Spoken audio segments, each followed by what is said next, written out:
Good afternoon. Thank you for joining parallel session 5, India's efforts to improve air pollution, Japan's cooperation and future direction. My name is Satoshi Kojima. I'm Program Director of Kansai Research Centre of IGES. So today I'd like to serve as a moderator of this session. So this session is about India's air pollution issue, and then IGES has conducted several projects to contribute technology transfer between Japan and India in collaboration with the Energy Research Institute, TERI of India. And then as a part of this project, so now we are focusing on air pollution related technology transfer. So today we'd like to have key stakeholders from both India and Japan about this air pollution issue. Then, so today's session, first we have three presentations, followed by a panel discussion.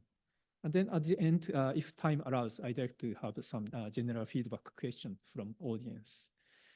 So, so let's start for the first presentation. So may I invite Mr. Prasanto Pal, Associate Director and Senior Fellow, Industrial Energy Efficiency Division, the Energy Resources Institute, TERI, and then Mr. Toshinori Hamaguchi, Program Manager, Kansai Research Center of IGES. So Mr. Pal and Mr. Hamaguchi, the floor is yours.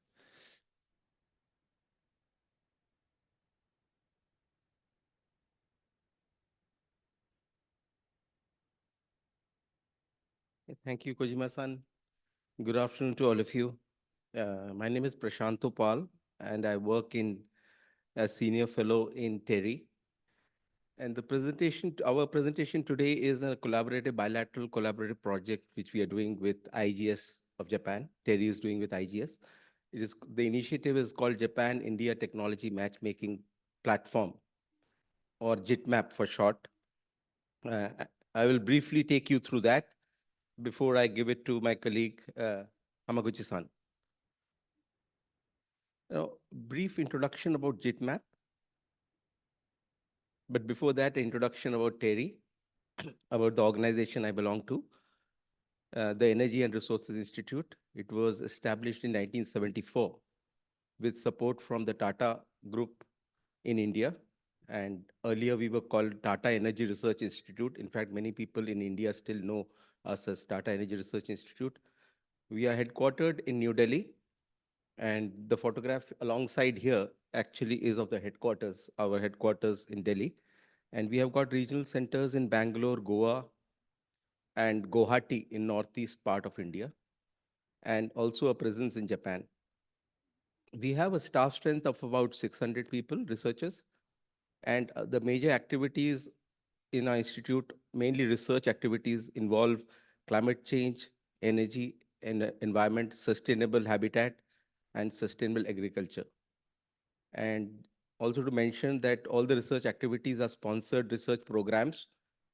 There is no steady funding from the government, core funding from government or any particular institutions like the Tatas. So we have to do sponsored research for various organizations.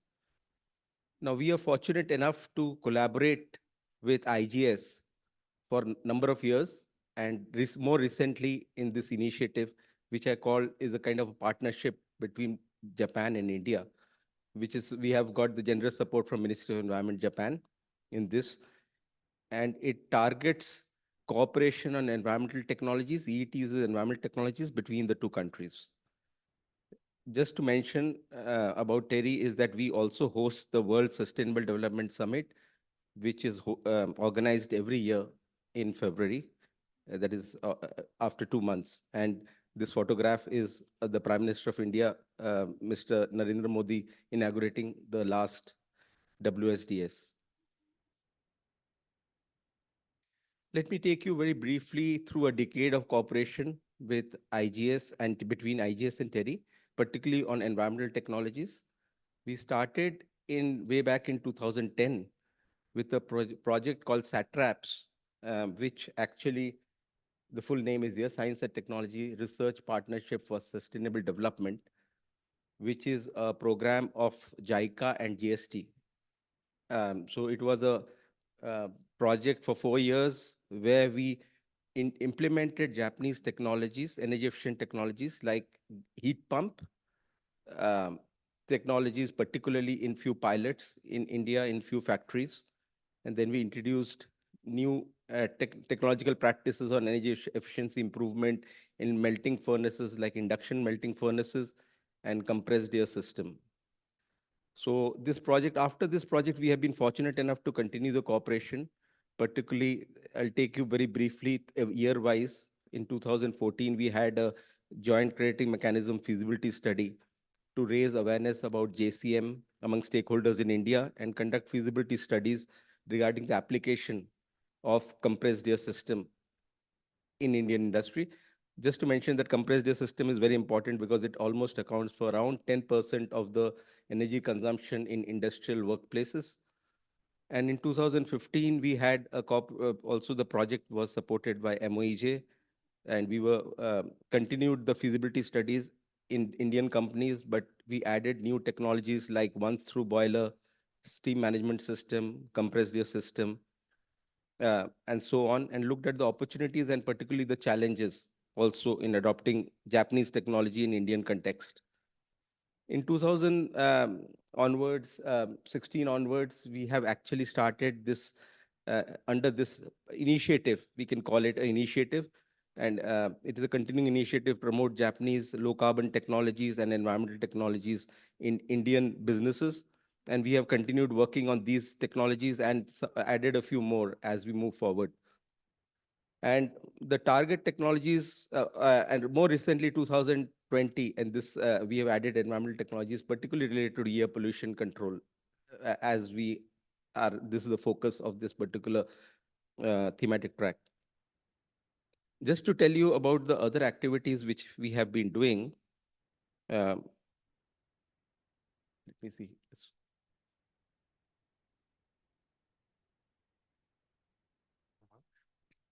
Could you, next please? Thank you. Um, just to elaborate on the JITMAP initiative and how it works essentially. Firstly, let us look at the, as I mentioned, we have stakeholders, IGES and TERI as a partnership, and we have Japanese stakeholders, supporting agencies both in India and Japan. In India, there are government agencies at the state government and central government level and industrial business associations who are partnering in this initiative. And the way we actually work is we give technical support. And let me take you through that. They're basically organizing awareness workshops, seminars, uh, regional level and as well as national level. We conduct feasibility studies. These are unit specific studies to look at the feasibility of these technologies and what are the cost benefit. We give a report to the individual units there. After this feasibility study, we do training of trainers. There are energy managers or energy auditors, certified energy auditors, who we basically also impart training on some of the Japanese technologies or best practices, and organizing a number of meetings with stakeholders and regulators. And these are some of the pictures of the different initiatives which we have undertaken, which reflects these, captures this in a nutshell. We also have a website called jitmap.org.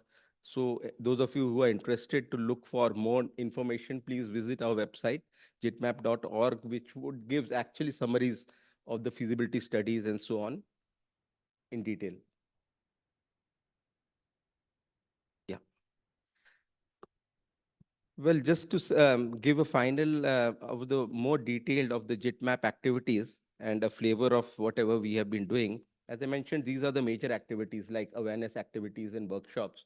And we have done these kind of capacity building and awareness workshops for technologies, which I mentioned before: compressed air systems, gas heat pump, refrigeration systems, steam systems, energy, transmission belts, transmission systems.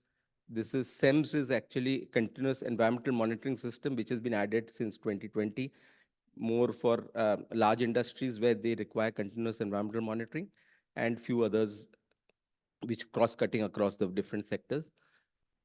Feasibility studies. Coming to feasibility studies, we have conducted a large number of feasibility studies. This is approximately 56 unit-specific studies conducted along with Japanese experts, where the Japanese expert, along with the Japanese expert, we have visited the companies and provided a feasibility report to them on compressed air system. These are the different numbers. The maximum number has been on compressed air system. As I mentioned, it is one of the most important systems as far as energy saving goes in industries. And refrigeration systems, for example, we have been working with many companies like Maikawa and Yanmar in these kind of, particularly on refrigeration systems. Steam systems, we have been working with TLV in Japan under the partnership. And compressed air, I need to mention with Hitachi kind of, and transmission belts, we had collaboration with Bando Chemicals in our projects. And training of trainers, these are basically best operating practices, what can be done at minimum cost to save energy, and meeting with stakeholders. So this is also because we have to sensitize the government, financial institutions, apart from businesses, about the need for collaboration. So we have been, it's a continuous and ongoing effort. I mean, we have just scratched the surface, as one can say. So there's a lot more which can be done in these areas. Now, this is the final slide, before which I give to Hamaguchi-san, is about our partners in JITMAP. And as you can see, it covers the entire, almost the spread from northern part of India, Delhi, where I work in TERI. And then we had gone to Haryana, neighboring states, where more importantly, Maruti Suzuki office is also located. Rajasthan, Gujarat, very important state, and large part of it, we have worked in Maharashtra and Gujarat. These are the more industrialized part in India, as you know, and then also in southern India, like Tamil Nadu, Karnataka, and Andhra. So we have got partners, I won't go through that, all the different partners which are listed here.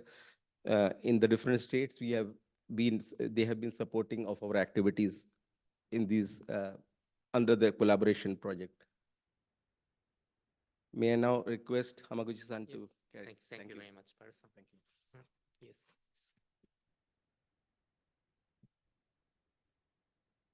Thank you very much, Parson. And next, I will present some outcomes, issues, and the way forward of JITMAP activities. First, let me explain about in JITMAP recent activities and achievements in the field of air pollution in India. The first example is about a seminar on promoting India-Japan collaboration on environmental technologies, which was held in Pune, Maharashtra, in February this year, with the support of Ministry of the Environment, Japan. With the cooperation of the Japan Environmental Technology Association, JETA, and the Maharashtra Chamber of Commerce, Industry, and Agriculture, MCCIA, this seminar aimed at sharing the efforts of India, Japan, and other countries in air pollution, and introduce Japanese environmental technologies in that field, targeting people from government agencies, private companies, and research institutes in the state. The results showed that local governments, agencies welcome Japan's cooperation in the area of ambient air quality monitoring, and that there are large needs to strengthen the capacity of local stakeholders to address air pollution issues.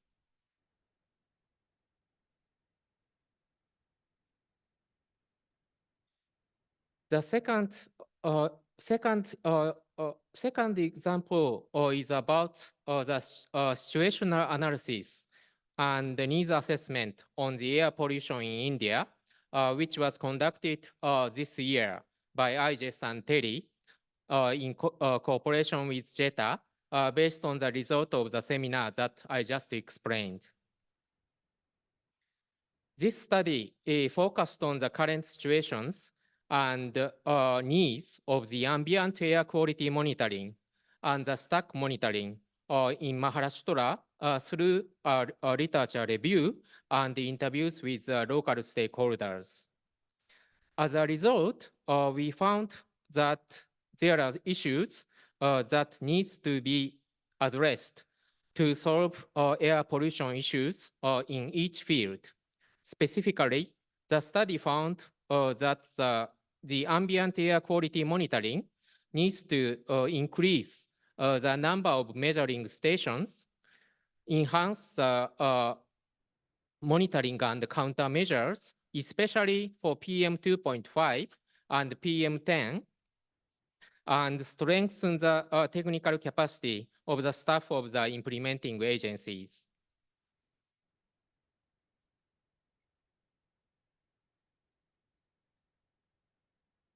Sorry.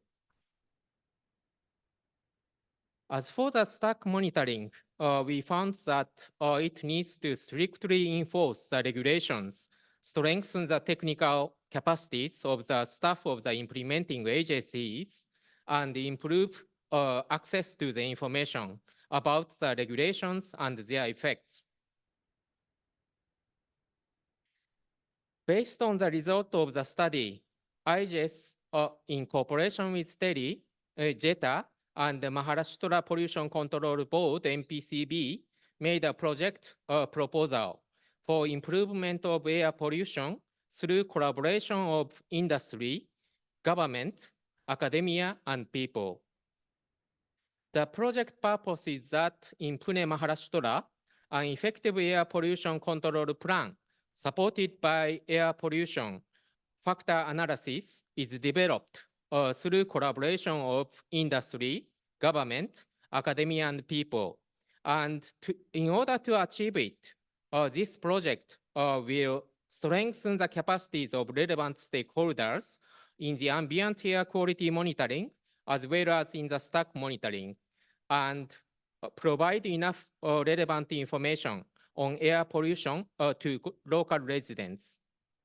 IGES already submitted this project proposal to JICA that has been under selection right now. Next, as reference information, let me introduce two other results of JITMAP activities to promote Japanese low carbon technologies. Example 3 on the left side describes the results of a feasibility study on compressed air systems conducted in 2017. As a result of implementing most of the recommendations given by the Japanese expert on compressed air system, the company could reduce the annual power consumption by about 1.8 million kilowatt hour, which was equivalent to about 16 million Indian rupees or 2.3 million Japanese yen. Example 4 is about information, is about introduction of steam management system at a seminar held by Gujarat Energy Development Agency, JEDA, and the National Productivity Council, NPC, in Gujarat in 2020. As a result of this activity, more than 120 energy auditors and energy managers could enhance their understanding of the technology. And finally, let me explain about main issues and way forward of JITMAP activities.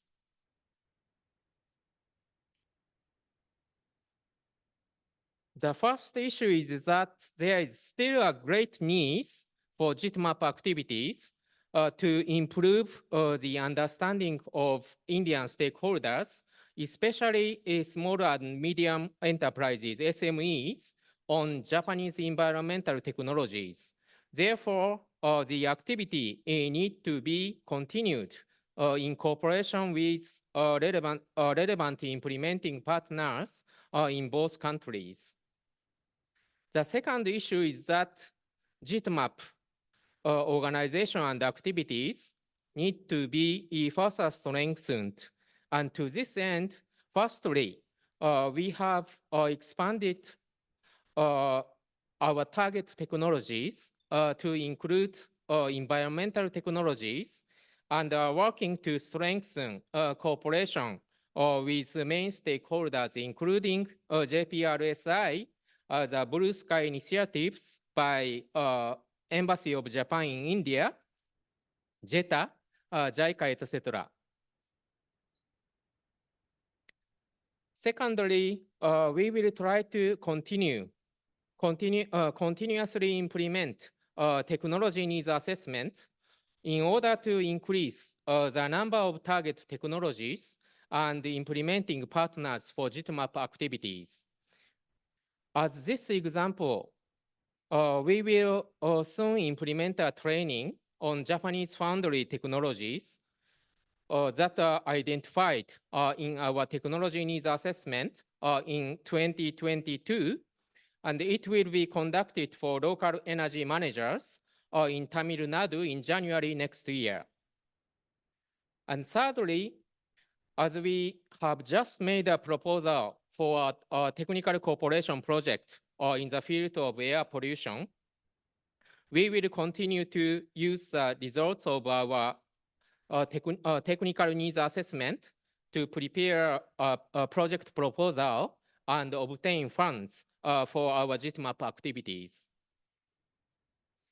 The third issue is to improve the sustainability of JITMAP activities, and to this end, we will implement JITMAP activities in an intensive manner to form a model cluster for technology transfer and deep collaboration with local JITMAP implementing partners by implementing JITMAP activities for their own activities. And finally, IGES and TERI are promoting JITMAP and its activities through international conferences, websites, reference documents, etc. We encourage everyone interested in JITMAP activities to access such information or to contact us directly. That is all of our presentation, and thank you very much for your attention. Thank you very much, Paru-san and Hamaguchi-san.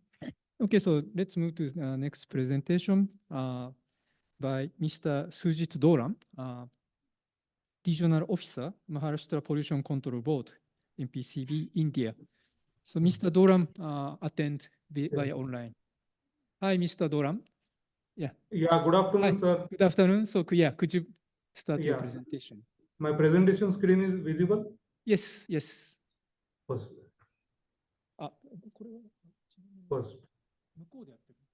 Sorry, could you, yeah, okay. It's okay. Thank you. Yeah, it is visible, no? Yeah, it's visible. Thank you. So shall I start my presentation, Yes, sir? yes, please. Yeah, hello. Good afternoon, everybody. Myself, Sujit Dolam. I am working as Regional Officer with State Pollution Control Board in India, that is Maharashtra Pollution Control Board. I am going to interact about the scenario of air pollution in India, overview of it, and also challenges made by.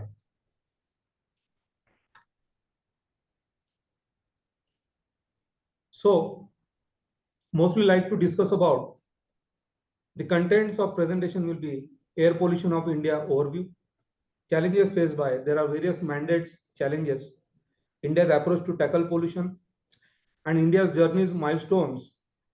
Journey of air pollution in India, air pollution control in India is about 42 years. In 1981, first Air Pollution Act was enacted, thereafter, and now 2023. So it is 42 years past first enactment of the act. Then there is flagship program of Indian government, Environment Department, that is National Clean Air Program, NCAP. That I'll discuss in brief. And then there are certain ongoing government initiatives, sector-wise initiatives, and at the end, Japan cooperation on air pollution, technology and collaboration. So first, looking at the overview, there are constitutional mandates. Every citizen of India is committed for pollution-free air and water by Constitution of India. There are implementation of environmental commitments by means of regulatory administrative measures and also act provisions. The Air Prevention and Control Act 1981 is in force all over the nation. Challenges of a growing economy. India is a populous country. The population of India is about 142 crores, 473 people per square kilometer live here. So the accelerated industrial and infrastructural activities in the past 3 decades contribute to challenges. There are certain inherent disadvantages due to geographical conditions.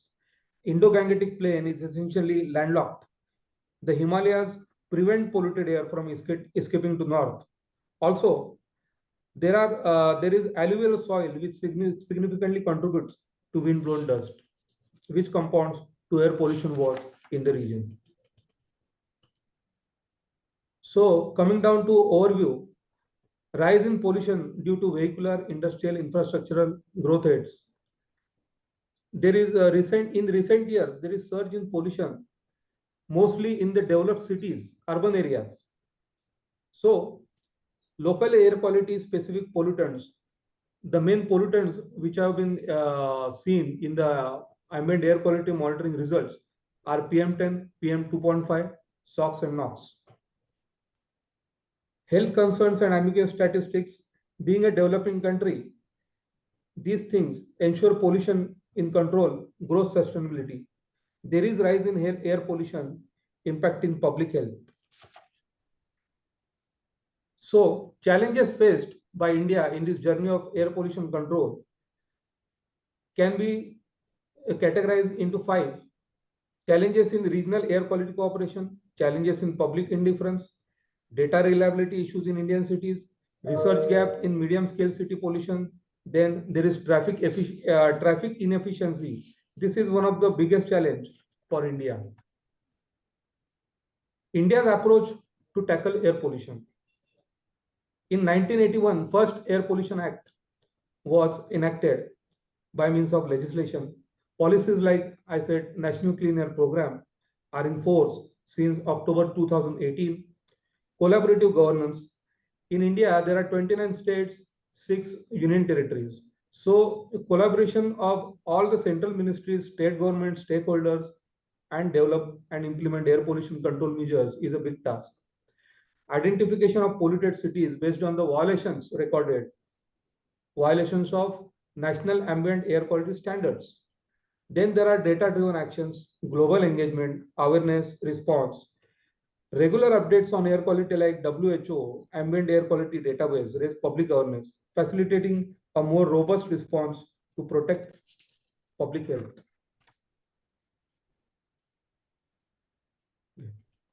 So coming down to the milestones of the journey of India, first thing is 1981, which is the utmost important year in Indian journey. In 1981, Air Act was enacted and Central Pollution Control Board of India entrusted with the powers and functions under the Air Act. Then in 1994, National Ambient Air Quality Standards were introduced. In 1997, Ministry of Environment and Forest prepared an action plan for controlling pollution in Delhi NCR, which is the National Capital Region of India. In 2009, National Ambient Air Quality Standards were revised and PM2.5 added to the list. In 2010, source apportionment study carried out in 6 cities. In 2016, graded response action plan established to address air pollution in Delhi NCR region. This GRAP adopts graded measures and health advisory based on AQI water quality, AQI categories. In 2019, NCAP was introduced, which is a flagship program. As I said, a time-bound national level strategy to tackle increasing air pollution was launched by MOFCC, wherein urban area was focused. To start with, 102 cities were declared as non-attainment cities with respect to air pollution. Later on, this extended to 131 non-attainment cities. So this program, NCAP program, is basically a 5-year action plan starting from 2019, extended up to 2025-26. So in considering the goal of 2026, program envisages to achieve reduction up to 40% or achievement of national ambient quality standards with respect to PM10. Now I shall briefly discuss about the National Clean Air Program, which acknowledges transboundary impact of air pollution, also seasonal impact. NCAP was formulated with an aim to improve air quality in India. The formulation process was collaborative with all central ministries, as I said, state governments, stakeholders. The meetings, amendments, resulting into gaining unanimous approval in October 2018. Defining non-attainment cities. While defining non-attainment cities, the network of ambient air quality monitoring throughout the nation, data was considered, and violation of national standards resulted into non-attainment cities identification, wherein parameters PM10 and NOx, NO2 were the main constraint parameters. National Clean Air Plan, a dynamic 5-year initiative from 2019, scalable to 2025-26, targeting about 20 to 30% of reduction in PM10 to VM 2.5. So while we talk about the targets and achievements of National Clean Air Program, the targets, annual target of 3 to 15% of reduction of PM10 levels in 82 non-attainment cities and 40% PM10 levels in 49 million plus cities. Million plus cities is a population more than 1 million. So which counts to annual average PM10 reduction of 15% and improvement of 15 numbers of good air quality days. Okay. So when we talk about performance of this NCAP, out of total 49 cities, 3 cities have achieved the target 100%, 40 cities have achieved to target about 75%, and remaining 6 cities have achieved the target of about 25 to 30%. Then there are some non-attainment cities wherein we can see the good performing cities are to the tune of 51, and about 31 cities are struggling to show the results. So this is the impact of NCAP program after 3 to 5 years of establishment since 2019, which includes the period of during COVID period. There are certain ongoing government initiatives in the program. CPCB is providing financial and technological support for National Air Quality Monitoring Program started in 2023. Then there are National Ambient Air Quality Standards, which have been standardized by Ministry of Environment and Forest with CPCB. There is National Air Quality Index in 71 cities. AQI, National Air Quality Index, is a significant term launched by Prime Minister of India in April 2015, starting with 14 cities, now expandable in 71 cities. The AQI simplifies air data for public understanding, categorized in 6 levels based on 8 pollutants.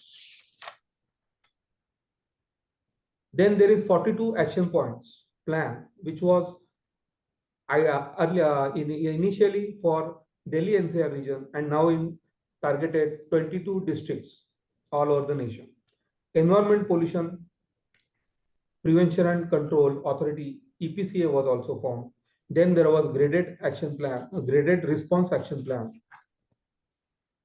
While coming to sector-wise emission impact, we can see vehicular pollution and dust pollution due to construction infra projects is a major part.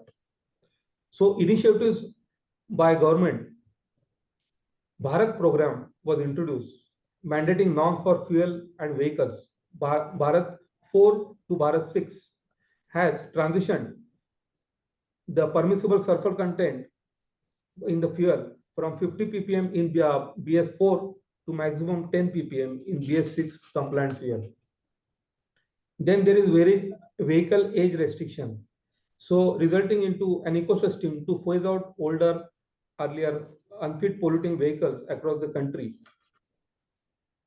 Then there is initiative for national biofuel policy aims for 20% ethanol blending in petrol by 2022, 25, 26. Oil manufacturing companies has achieved 10% ethanol blending, which saving over 22,600 crore on crude oil imports. Then there is FAME, faster adoption and manufacturing of electric vehicles, launched in 2015. Presently, we are stage FAME 2. Production link incentives are there. Registration fees are waived off for the e-vehicles. Then battery operated vehicle, transport vehicles do not require any permit cost throughout the nation. Then there is important initiative with respect to NCR Delhi to mitigate the pollution, operationalizing the eastern and western peripheral, which has impacted decongesting and depolluting the national capital by diverting traffic. Then in Delhi NCR region, there is initiative and mandate for DG sets, low ash coal. Power plants are mandated to use low ash coal. Installation of electrostatic precipitators and FGDs are mandated through consent conditions in power plant sector. Then sector-wise, coming down to dust emissions, statutory directions are mandated. Dust control and management cells are formed throughout the nation. About 60 such cells are formed all over the country. 11 are in Delhi, 18 are in Uttar Pradesh, 17 in Haryana, and 14 in Rajasthan. Then construction demolition waste is the major source for dust particulate PM10, PM2.5. In compliances include windbreakers, dust screens, water sprinkling, dust suppression, soil stabilization. C&D, that is construction demolition waste rules, are being formed and implemented throughout the nation. Then there is a utmost important thing about biomass burning problem in India, especially in northern India, wherein this double burning activity is there. Then in winter season, causing large number of air pollution. There are notification of 8 waste management rules, infrastructure setup, extended producer responsibility for various waste. So coming down to collaboration between Japan and India, I'll just go in short because there is limitation for time period. In post-World War II, early 1960s, rapid industrialization in Japan lead to unchecked pollution, and steep economic growth increased poor visibility and dust fall, impacting people in large. So there is a similar situation in Indian nation presently.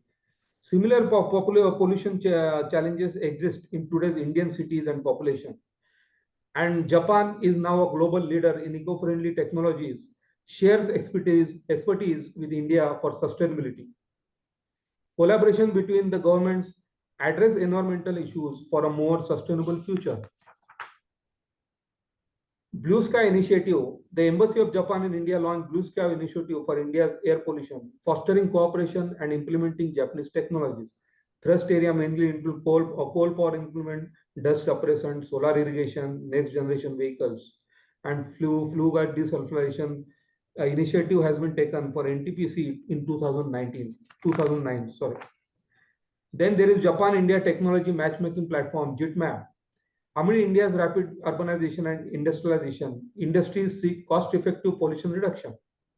Thrust area, JITMAP facilitates engagement between Japanese and Indian stakeholders, including energy efficient and renewable solutions.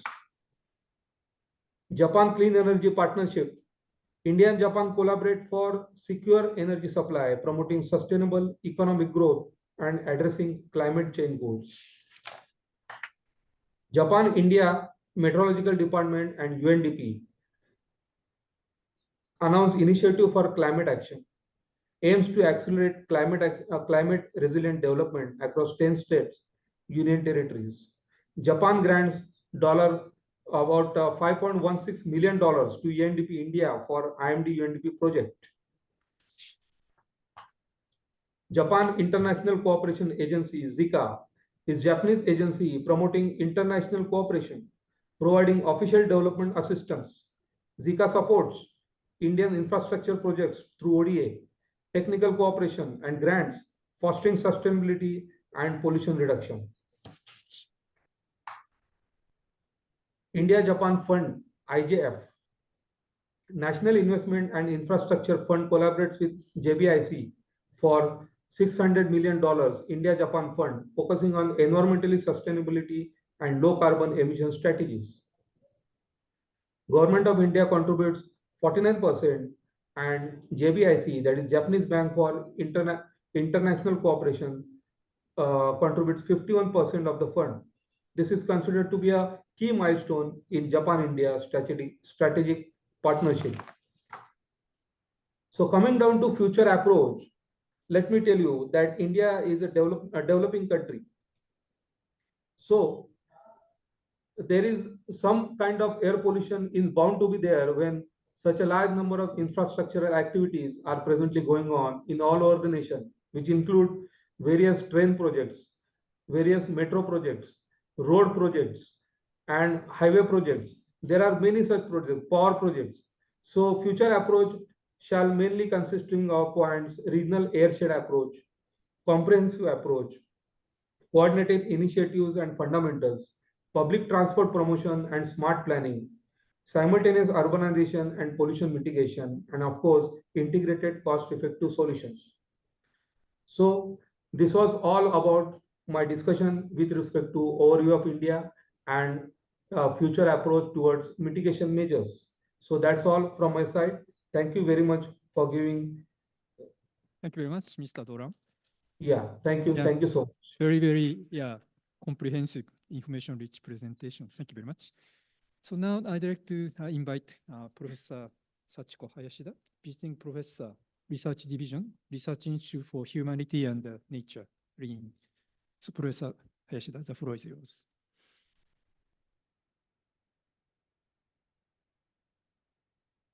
Okay. It is a great honor for me to be invited to the ISAP conference today. I'm now a visiting professor of Research Institute of Humanity and Nature in Kyoto, Japan. I was a leader of Project Akash until March of this year there. And in March of this year, I turned over my leadership to Dr. Prabir Patra as I became 65, the age of retirement. Today's presentation includes the results of the RIN staff and all Akash members, so I hereby express my gratitude to them. Air pollution caused by straw burning in the Punjab region in northwest India is extremely serious. I therefore launched a project in 2017 to address this issue. Today, I'll introduce background of the environmental problems in Punjab region, the results of intensive measurements of air pollution in farming areas during straw burning season, and finally, I'll offer some perspectives on how we can work together to solve this problem. So recently, there are some environmental problems in the Punjab region. The root of the problems lies in the history of the Green Revolution in Punjab and decades of Indian agricultural policy. This is a summary slide of the background. The Indian Punjab region, situated in semi-arid zone with insufficient precipitation, so it was not originally suitable for intensive cultivation. But during the period of British rule, waterways and irrigation systems were developed and the area became a rich farming area. Currently, most of the region is double cropped, wheat and rice. This has been promoted through a central governmental policy with the aim of securing food for large numbers of people. In 2010, Punjab produced 24% of the nation's rice and 42% of the nations of wheat, et cetera, et cetera. So this area has been regarded, considered as the good example, an excellent example of green revolution. However, intensive cultivation has caused three major problems: the declining groundwater table, soil deterioration, and air pollution caused by rice straw. And as a result, rice harvesting has been mechanized in 1980s, and since then, it is now mostly done using combined harvesters. As a result, long stubble is left behind in the field and must be processed in a short period of time, leading to stubble burning. To avoid groundwater depletion in 2009, the Punjab local government issued a notification calling the delay of rice transplantation. As a result, the rice transplanting shifted later, as did the harvesting season. However, wheat must be seeded before December, so that the harvest is ready before the heat wave in May. Therefore, they have only narrow windows to manage rice stubble. So more and more stubble has thus been burned in a later period, intensively in a short period. Now, according to the recent newspaper reports, we hear that Delhi is experiencing very severe air pollution again this year. Many of the reports have argued that Delhi's air pollution is related to rice straw burning in Punjab. Residents and the mayor of Delhi are demanding action to address air pollution caused by straw burning in neighboring states. On the other hand, according to a survey we conducted in the state of Punjab for farmers, the majority of respondents answered that Delhi's air pollution was caused by pollution sources around Delhi. Of course, there are many emission sources, pollutant sources, like in industry and the vehicles, etc. And only less than 3% said that Punjab straw burning was the cause or some effect on the Delhi's air pollution. In fact, the previous studies found that it is difficult to quantitatively assess the extent to which rice straw burning has impacted air pollution in Delhi, because most monitoring stations for air pollutants are located in urban areas with no data available for rural areas. Please note that monitoring stations for air pollutants such as CPCB are located in urban areas, while rural areas where rice straw is burned have no measurement station. So it is important to measure rural areas first. Our project conducted intensive measurements of air pollutants during the straw burning season from September through November last year and this year. By showing scientific evidence as the measured data, we want to change people's awareness, perception, and behavior to reduce stubble burning. So we deployed about 30 small sensors developed by Professor Matsumi, Nagoya University, in the farming areas along with the direction of the seasonal wind from northwest toward southeast. This photo shows the inside of the sensor named QPG. Our monitoring is primarily targeting PM2.5, but we have added carbon monoxide to identify plumes originating from biomass burning. CO is a good indicator for detecting biomass burning. Since some other important pollutants, NOx and ozone, are also measured, we have installed those sensors in the farmer's house, like this, so this size. And the left panel shows the location of the sensors placed in both years, and only this year, only last year, etc. Okay. So the analyzed result in 2022 was already published as a paper in scientific reports. Here, the data are presented briefly by grouping the regions into 3 categories: South region, intermediate region, and near Delhi. These are the time series of the South region, intermediate region, and near Delhi. So serious air pollution was reported in Delhi in November 3rd and 4th. At that time, there was corresponding increase in PM 2.5 in the intermediate region and South region, like this. In the right panels, so the results of trajectory analysis, which tracks the airflow, clearly showed that on November 4th and 3rd, pollutants released by a rice straw burning area flowed into Delhi from the northwest to the southeast, coinciding with a shift in wind direction. On November 11th, serious air pollution in Delhi was reported again, and it was also connected to the inflow of pollutants from Punjab region. So it is connected. There is a linkage, those peak. Then, as shown in these results, the link between air pollution in Delhi and rice straw burning was clearly shown by our measurements. The situation in 2023 is slightly different. Here, red shows the PM 2.5 in this year, and the blue shows in 2022, and from October to November 14th.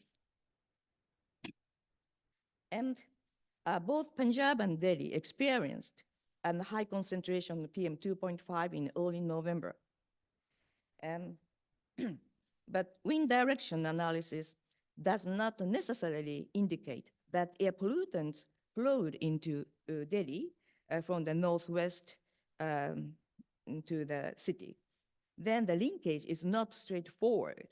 Though this is still preliminary analysis, it is more likely that the majority of the pollutants met their sources in Delhi's surroundings in the first week of November. What is more outstanding is that the western part of Punjab, the concentration of PM 2.5 is extremely high, higher than in Delhi, almost 1,000 microgram per cubic meters. Amazing. So it should be noted that problem of rice straw burning in Punjab is threatening the health of farmers in Punjab. Before discussing the impact on Delhi, we need to protect the health of people within Punjab. The IQAS project, in collaboration with Indian researchers, will conduct a health survey within Punjab next year. We want to help local people understand the negative health effects of rice straw burning and help reduce it. Although the results of this year's observation have not yet been published in the paper, a preliminary report was posted on the website every week during the campaign. So please visit our project homepage. So what can we do to reduce rice straw burning? There are some mitigation options for straw burning. Previous government policies of compensating farmers who didn't burn rice straw and subsidizing farmers to introduce new agricultural machinery didn't work very well. Increasing crop diversification and decreasing rice cultivation would be a root solution to avoid straw burning as well as groundwater depletion. However, it is also well known that it wouldn't be easy for farmers to stop rice cultivation because of economic reasons. The IQAS project is collaborating with a lovely professional university in Punjab to experiment with experiment with alternative crops to rice. In order for farmers to shift to other alternative crops to replace rice, the market must be secured. Therefore, we are also exploring the possibility for other crops like spices, etc., that could be purchased by Japanese companies. Ex situ management. Ex situ management, taking rice straw out of the field and using it for other purposes would have a potential to reduce straw burning. However, all those demands are small.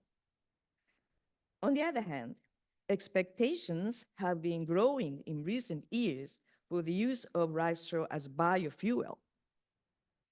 In 2021, the Ministry of Power amended an existing policy on biomass usage. The ministry made it mandatory for coal-based thermal plants to use at least 5% biomass pellets made primarily of agro-residue in energy generation. This policy is called Mission Samath. Co-firing with 5 or 10% biofuel will require 76 megaton of pellets for 5% or 152 megatons for 10%. So such a demand for large biomass would have a significant impact on the straw usage. Okay. So what kind of cooperation can Japan offer to help India with this environmental problem, straw burning? In January this year, we were invited to India-Japan Environment Week by Ministry of Environment Japan.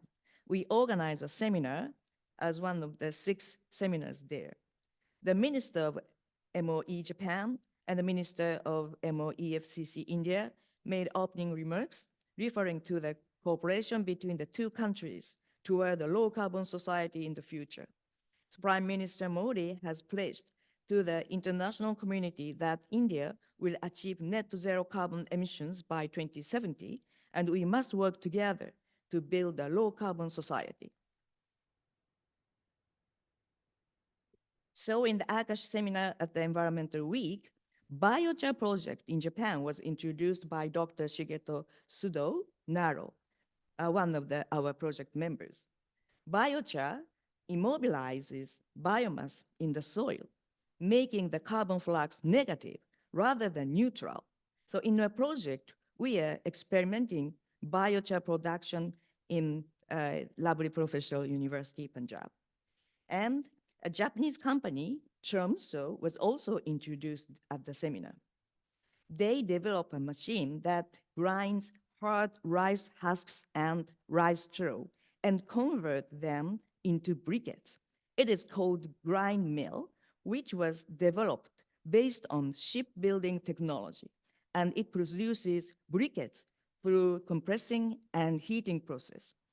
The briquettes are used as an alternative energy source to firewood and charcoal. They are working to improve the performance and reduce the cost of their machines so that grind mill can be used in more countries. So they are ready to introduce one in Punjab as soon as they find a sponsor. So I hope some of you can support them. On March this year in Delhi, the aid memoir was signed between MOE Japan and MOEFCC India, confirming the intention to establish bilateral crediting mechanism, JCM.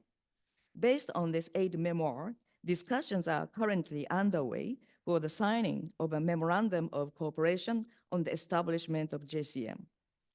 Though our project will end in fiscal year 2024, we are working on a plan to utilize JCM as a post-Akash project. We would like to continue collaboration with all stakeholders to utilize rice straw as biofuel.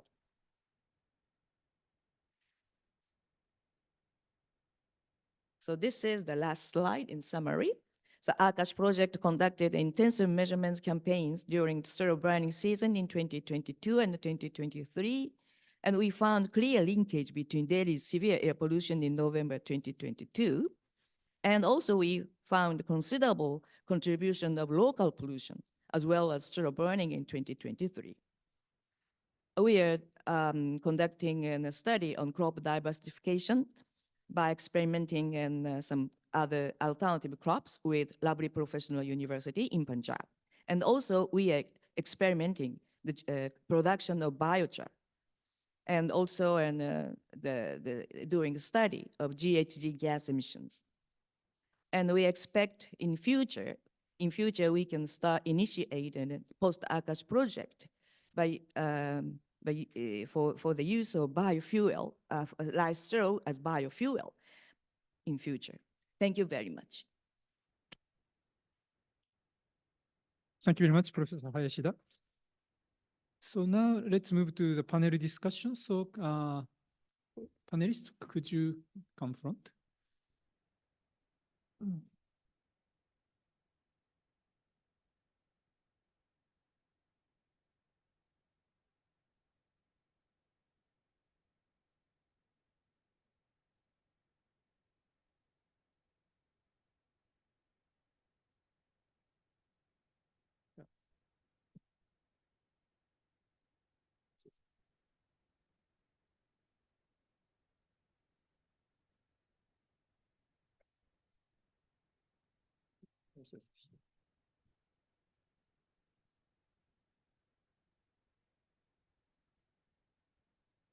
Yeah, thank you very much, all the panelists. So Professor Hayashida and Mr. Paul already made a presentation. So I'd like to introduce two new panelists.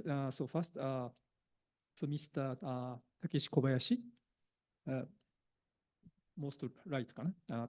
Takeshi Kobayashi, Chairman, Overseas Committee, Japan Environmental Technology Association, JETA, and then also the Dr. Nandakumar Janardhan, Deputy Director, Climate Energy Area, and also South Asia Regional Coordinator, Strategic Management Office, IGES. Okay, so now we have four presenters in front of you, panelists, and then also Mr. Doran via online. Okay, so first I'd like to ask a question to each panelist. So maybe, so first question to Mr. Kobayashi. So my question is, so JETA has contributed to the improvement of environmental regulation in Japan through studies and the recommendation of measuring instruments, methods. And also you shared this experience with China and other Asian countries. So I'd like to ask, so maybe first, could you briefly introduce your experience? And then also, how do you think Japan and India need to cooperate in addressing air pollution problems based on your experience? Thank you very much, Dr. Kojima. I'm Takeshi Kobayashi of JETA, Japan Environmental Technology Association Overseas Committee.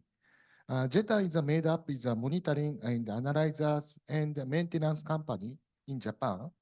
I think monitoring technology is one of the important because of the if you have a diet, you used to the weight. So monitoring technology is important for ambient monitoring ambient problem issues.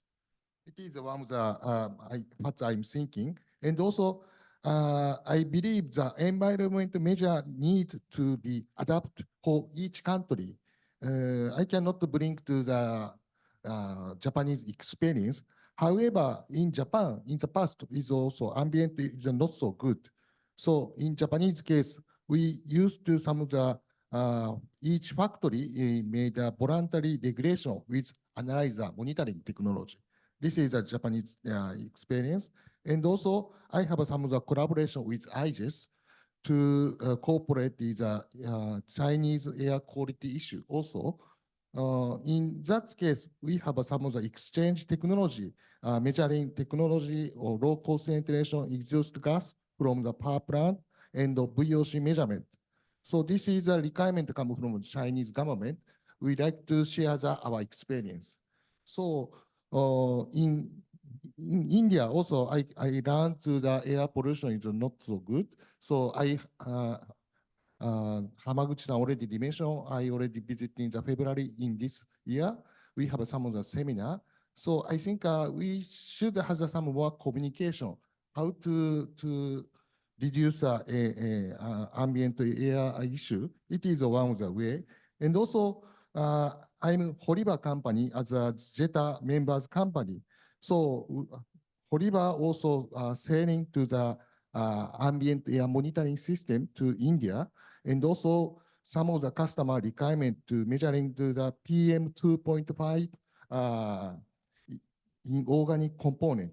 So we have some of the requirement from such kind of the requirement from India. So I think we like to discuss with the environmental measures sustainable for India with those person and also TERI and also some of the government person in India. This is a more important point. Thank you very much. Thank you very much, Koyashi-san.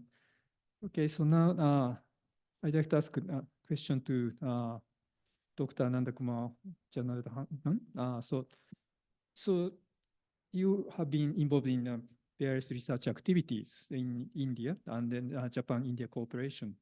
And then, so first, could you introduce your past research activities in India briefly? And then also, secondly, could you share your thoughts on the possibility of Japan-India cooperation to create synergy between air pollution control and climate change countermeasures? Thank you, Dr. Kojima, and I would also like to thank the previous speakers for highlighting very interesting points, especially in the context of India's one of the most burning issues, air pollution. And thank you also for giving this opportunity to introduce about our ongoing work with India. I would like to touch upon three main areas which I have been involved in the work on India. That is, first is air pollution, and second, work on hydrogen research, and thirdly, we also work on technology co-innovation. And specifically on air pollution, we have been working on basically trying to understand what kind of pollution is there from the micro and MSME, micro, small and medium sectors, and what kind of basically like energy sources are used by these industries, and in order to understand the kind of pollution which is coming from these places and ways to address it. So our work on air pollution is mostly supported by the Ministry of Environment in Japan. And one of the major activities are actually sort of supported by Ministry of Environment, which is called IBAQ, Integrated Better Air Quality Project. And secondly, in terms of the work on hydrogen, that is also part of how to ensure clean energy transition in India. And our work on hydrogen is closely linked to the Indian government's initiative towards development of green hydrogen. And we are trying to understand that how development of clean hydrogen and the use of the same can eventually give environmental as well as air pollution co-benefits. The third work which we are involved in now is also closely related to air pollution issues. It's on technology co-innovation. Technology co-innovation is an alternative mechanism to conventional technology transfer. And it is highly important in terms of addressing air pollution, where Japan and India will have to collaborate and sort of jointly develop technologies to address this common issue. And in terms of specifically on addressing air pollution, I mean, what can Japan and India do together? I would like to highlight some statistics here that 1.67 million deaths in India in 2019 were attributed to air pollution related issues. And that is something like about 17.8% of total death in India. It's a huge number. And this also is not about human casualty. It is also about economic burden. And as you all know that this entire entire emission, air pollution related casualty and burden on population will also sort of is sort of giving out something like $36.8 billion worth economic loss on India. And that is something like 1.36% of India's GDP. So this is a huge damage on population, on environment and economy. And for addressing this air pollution is the first point which we all have to understand, as the previous speakers already mentioned, that this is not a local issue. This is a sort of a public health crisis in India. And I personally, I am also sort of a kind of, I can say that a victim of air pollution when I used to actually live in Delhi. But I'm sure that the Indian government is moving in the right direction, and there's also sort of collaboration is important to address this. And India probably cannot address these issues alone, and experiences in addressing this issue is very important. And there comes the importance of Japan. And as we all know, and as the previous speakers mentioned, even Mr. Sujit has actually highlighted this rightly, that Japan had faced issues of air pollution in 1960s and 70s. And Japanese government has been efficient in bringing out effective governance mechanisms to address this. So these experiences will have to be implemented by any country which is trying to address air pollution. And probably this is one of the best lessons India can use it. Additionally, technology collaboration. As we have seen in the previous speaker's presentation, the kind of air pollution monitoring equipment that is used in India, and most of those machineries are produced or manufactured in Japan. And once it comes to India, definitely it's useful in its application. But many times we have seen from our other experience in working with Southeast Asian countries is that many times this machinery is sort of, when it fails or when it happens a problem, there are lack of adequate ecosystem in the recipient country to support or in the countries to do the maintenance of the system. So that means there needs to be sort of a broader collaboration between Japan and India in terms of jointly developing this equipment. And so that, if there is a problem with this equipment, there can be adequate resources locally available to repair this and things like that. And that's a place where the co-innovation comes, technology co-innovation comes. India and Japan will need to work together to sort of develop technologies that are context specific in India. And I believe that from learning from the professor's presentation, it is extremely interesting to know that the findings about the agriculture residue burning, and that is actually one of the key issues in India. And I believe this kind of research will be of high value in making informed policy decision in India. So I would stop here with these comments, and I'll be happy to give any more inputs if required. Thank you so much for this opportunity. Yeah, thank you very much. Okay, so now I move to Mr. Paul. So the question to Mr. Paul is, so you have conducted the interview survey in Pune, Maharashtra, to identify technology needs in the field of air pollution as a part of JITMAP activity together with IGES. So please tell us about any challenges and solutions for the promotion of Japanese technology to overcome this air pollution issue. Okay, thank you, Kojima-san, for your question. Let me give my thoughts on the opportunities for promoting Japanese technologies first. As we know, Japan is globally renowned for high quality technological products. So there's no doubt that adoption of Japanese technologies by Indian firms is a kind of a win-win situation for both the countries. And through JITMAP, we have already successful in bringing together a range of products to the Indian consumers, particularly businesses, and share with the government, businesses, research organizations on the Japanese benefits of Japanese technologies. And I'm sure the JITMAP initiative could be an important vehicle for further sharing of knowledge between the two countries.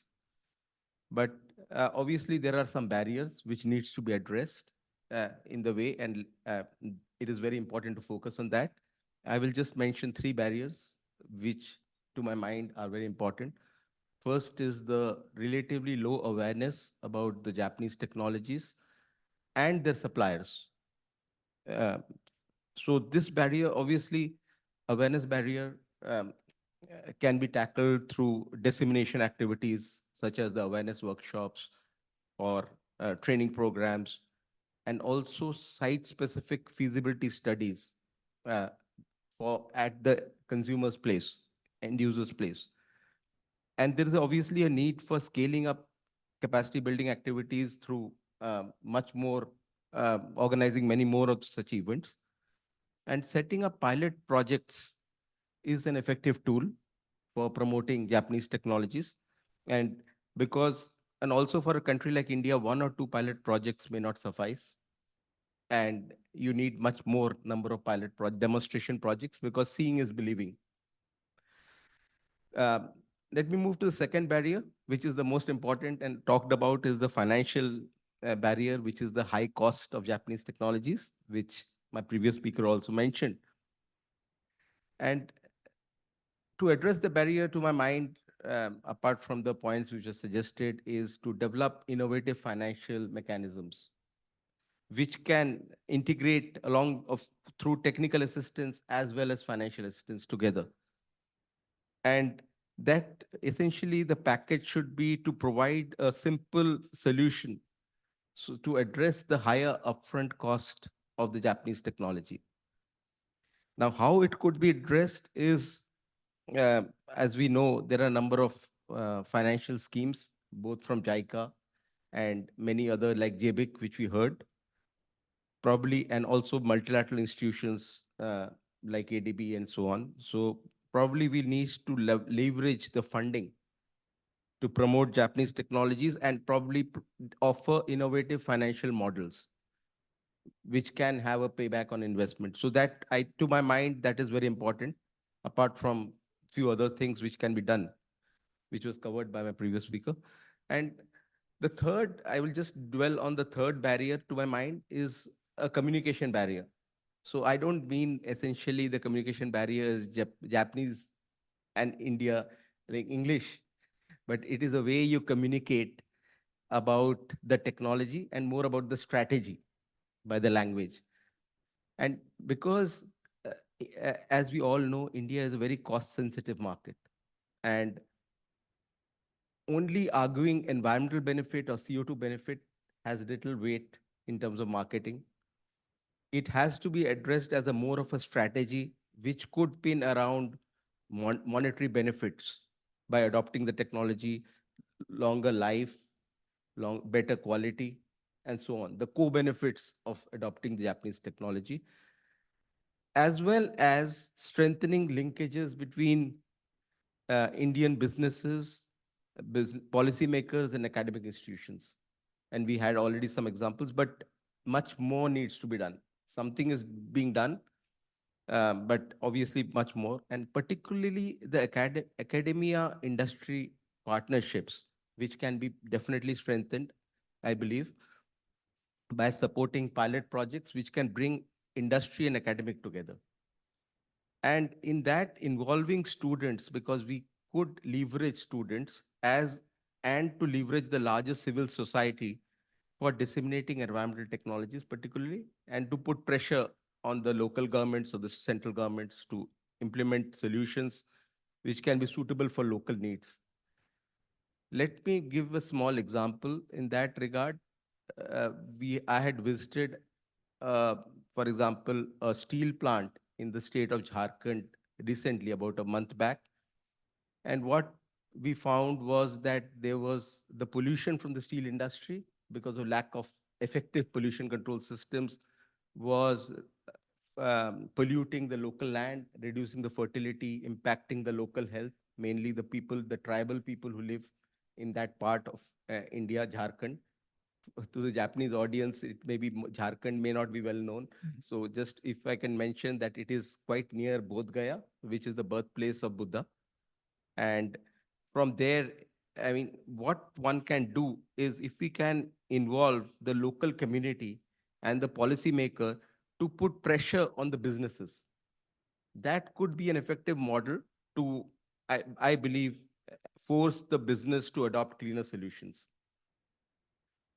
Finally, in conclusion, I would just like to say that IGES and TERI have been already partnering in the JITMAP activities, and they are very well positioned to leverage the success they have attained till now and translate it to more better implementation. I would like to emphasize on that as a platform, the JITMAP can be used as a platform for that.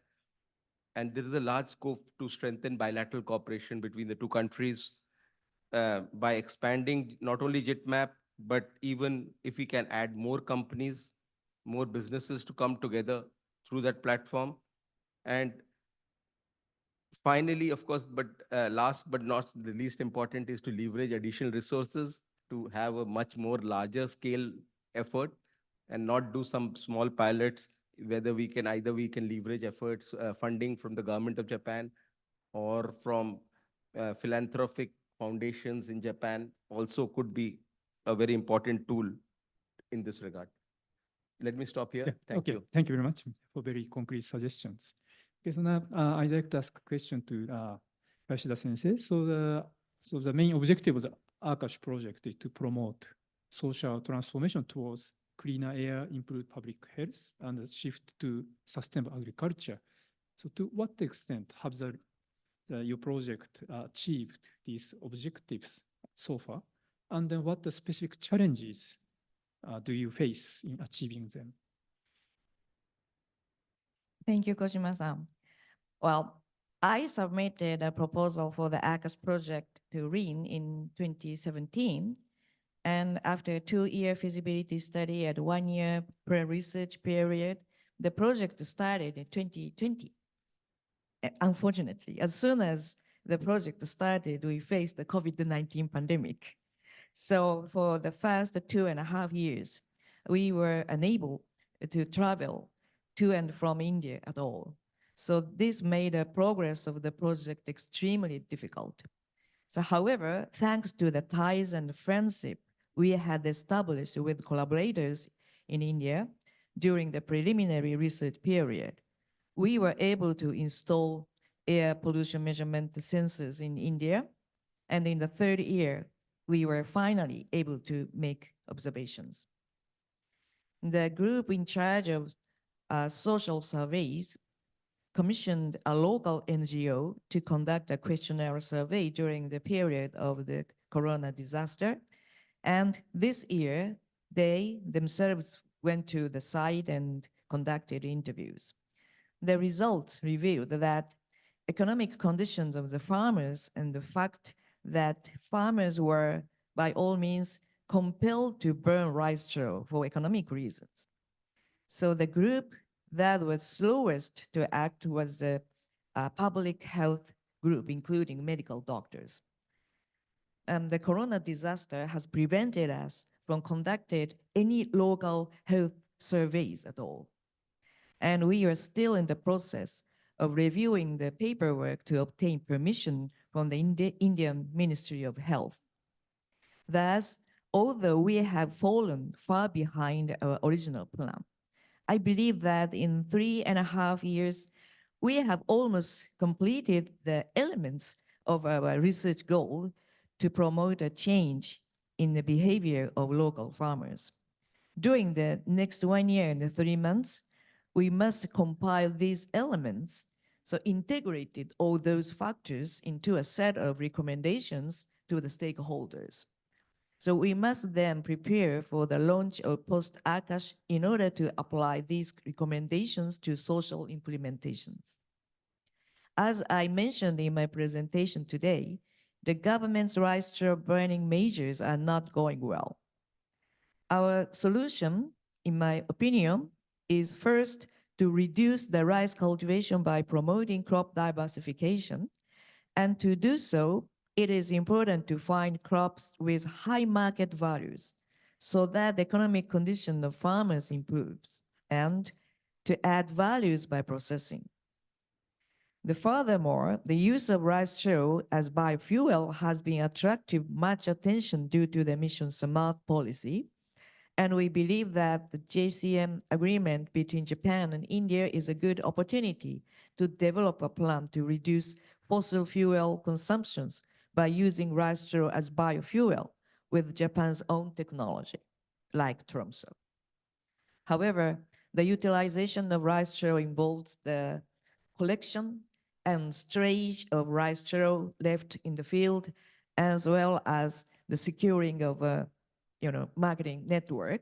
So we are currently conducting a study on this point of view with the Punjab Agriculture University, and will compile the result by the end of this fiscal year.